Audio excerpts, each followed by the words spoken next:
Cần ngài em chỗ chun nu lệ khai tên Zua pa nang vang khinh mi kan chan hi Wa du rem ruat ta kalo ni Rual ban le din hun tra kan chang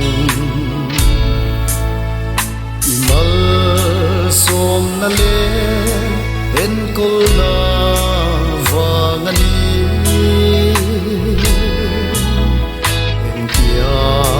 rul zo te niang mo kan ngai em che o zua pa qua về zua pa zinga I hu ber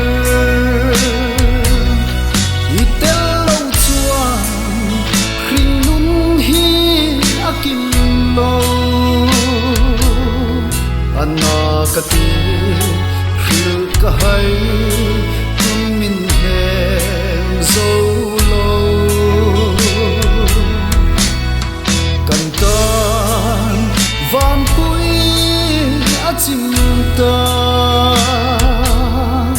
kware hian liam pui thei takang mo kan ha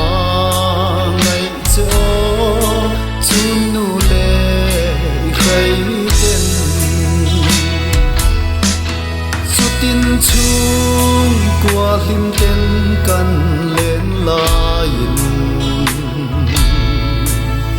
ha gam to la I khai te zara din du thu kan sam lain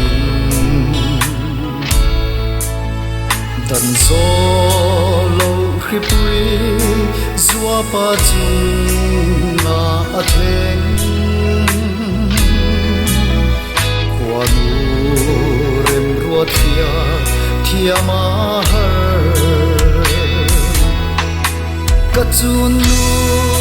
khil hai luai thi nul rem hi eng tin he mang mo I khai leng ten nang la kir zai rel si lo isu nu lim tha mai kan chan to kani lo kir le ro kan kham lo che kan ngai em che o zua pa khua ve zua pa zinga I hu ber I tel lo chuan khring lung hi akim lo anakati khil kahai kun min hem zolo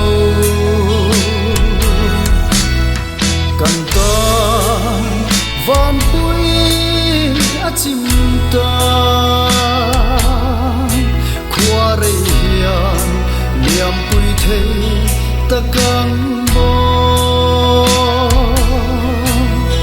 kan ma ngai che o chun nu le khai ten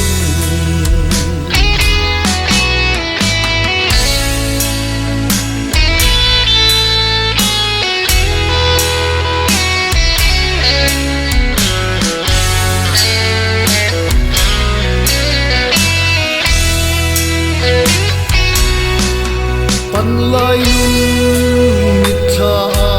an cham vong vong I trang ve la lai ni te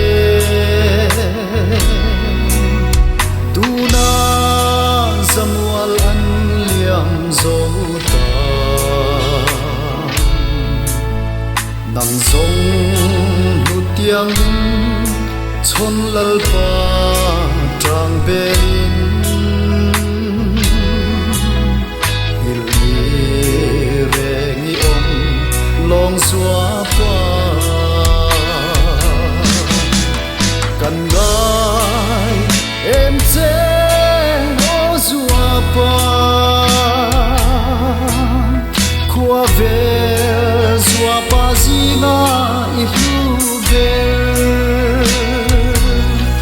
i tel lo chuan hring nun hi akim lo anna ka tin hil ka hai tin min hem zo lo kan tan van pui a chim ta qua rei hian liam pui thei ta kang mo